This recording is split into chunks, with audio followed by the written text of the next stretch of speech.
नमस्कार दोस्तों, स्वागत है आपका ज्ञान से भरी शिक्षाप्रद कहानियों की इस दुनिया। आज हम आपको एक कहानी सुनाएंगे जिसका नाम है बेटी की नीलामी। बेटी जब 12 साल की थी तभी किसी बीमारी के चलते पिता का देहांत हो चुका था। माँ गांव के एक सरकारी स्कूल में प्रिंसिपल थी। तब से अकेली माँ ने ही बेटी को पाल पोस कर बड़ा किया, अच्छी शिक्षा दी, संस्कार दिए और सिलाई बुनाई से लेकर घर का हर काम सिखाया। माँ का नाम मिसेज अरोड़ा है। बेटी अब जवान हो चुकी थी और अपनी बेटी की शादी को लेकर चिंतित रहने लगी थी, जिस वजह से माँ जी ने अपने गांव के पंडित से बेटी के रिश्ते की बात चला रखी थी। मिसेज अरोड़ा बोली कि पंडित जी, जरा मेरी बेटी के लिए भी एक अच्छा सा रिश्ता बताइए।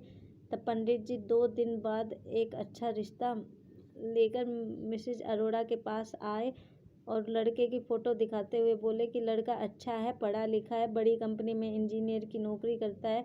माँ बाप भी अच्छे रिश्ते को हाथ से मत जाने दीजिए, पसंद हो तो बताइए, बात आगे बढ़ाऊँ। फोटो देखकर और पंडित की बातें सुनकर लड़की की माँ को रिश्ता और लड़का दोनों सही लगे। लेकिन इससे पहले कि माँ इस रिश्ते के लिए हाँ करती, उन्होंने अपनी बेटी को लड़के की फ़ोटो दिखाई और सब बताया। बेटी को भी लड़का पसंद आ गया। फिर माँ ने इस रिश्ते को हाँ कर दी। उधर पंडित जी बस अपना मतलब देखते हुए रिश्ता लगाने के लिए लड़के वालों के घर गए और लड़की की फ़ोटो दिखा, लड़की के बारे में सब कुछ बताते हुए बोले कि बेटी इस घर का ध्यान रखेगी, लड़की सुंदर थी इसलिए सबको पसंद भी आ गई। उन्होंने भी रिश्ते को हाँ कर दी। लड़की के घर रिश्ता लेकर लड़की देखने लड़के की माँ जी अपने बेटे और पति के साथ तारीख और समय के अनुसार दरवाजे पर दस्तक देती है।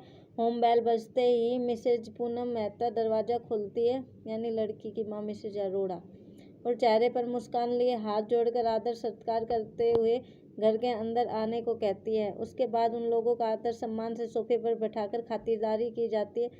कुछ देर बाद रिश्ते की बात शुरू हुई। बेटी पढ़ी लिखी है, सुंदर, सुशील, संस्कारी और समझदार है, घर का सारा काम काज जानती है। बेटी आप सबको कभी निराश नहीं करेगी, बहुत ही आज्ञाकारी है। इतना बोलते हुए लड़की की माँ ने बेटी को आवाज़ लगाई, अरे बेटी आओ, देखो तुम्हारी होने वाली सासू माँ, पति और ससुर जी आई है। बेटी नजर झुकाई माँ के सामने प्रस्तुत हो जाती है और धीमी सी आवाज़ में बोलती है, जी। बेटी अपने होने वाले सास ससुर के पैर छूकर नजर झुकाए माँ के बगल में बैठ जाती है। इधर लड़के की माँ बेटी के माँ के मुंह से बेटी की सब तारीफें सुनकर बहुत खास तवज्जो नहीं देती। ठीक है, बस इतना बोलकर अपने मतलब की बात बड़े रौब से शुरू करते हुए बोलती है, जी देखिए, हमने अपने बेटे के ऊपर बहुत पैसा खर्च किया, हर जिद पूरी की, पढ़ाई में बहुत पैसा लगाया। अभी बेटा विप्रो कंपनी में इंजीनियर है, अच्छी तनख्वाह है। तो देखिए, हमारा यही एकलौता बेटा है और लाडला है, बस अब यही पहली और आखिरी शादी है। तो मैं आपको ये कहना चाहती हूँ कि हमारा अपनी सोसाइटी और समाज में काफ़ी नाम और सम्मान है, तो ये शादी कुछ सामाजिक रीति रिवाज के अनुसार होनी चाहिए। यानी दहेज वगैरह में तो हम विश्वास रखते नहीं, लेकिन वो क्या है ना कि समाज का को तो आप समझती ही हो। अब कुछ लेन देन ना हुआ तो लोग पूछेंगे कि कैसे गरीब परिवार से बहू लेकर आई है, और भी ना जाने क्या क्या बातें बनाना शुरू करेंगे। लेकिन आप चिंता ना करें, आप बस एक fridge, TV, washing machine, double bed और एक कार दे दीजिएगा अपनी बेटी के लिए ही सही। बाकी इसके अलावा आप और कुछ जो भी देना चाहें, हमें कोई दिक्कत नहीं।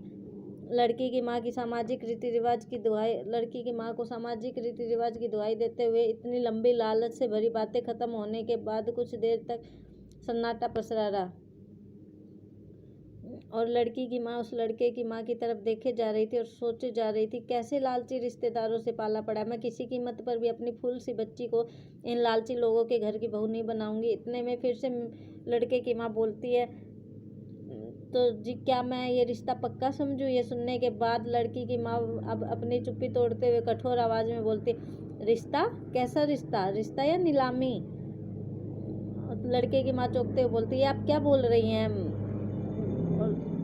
लड़की की माँ बोलती, चुप रहिए, आप ठीक बोल रही हूँ मैं, और ये अपने सामाजिक रीति रिवाज अपने पास ही रखिए। जैसा आपका बेटा आपके लिए लाडला, वैसे ही हमारी बेटी हमारे लिए लाडली है। मेरी बेटी ग्रेजुएट है, संस्कारी है और स्वावलंबी है। अब ऐसे में हमारी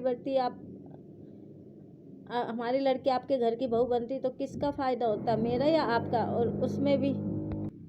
और उसमें भी आप सामाजिक मर्यादा की चादर ओढ़कर दहेज मांग रही हो।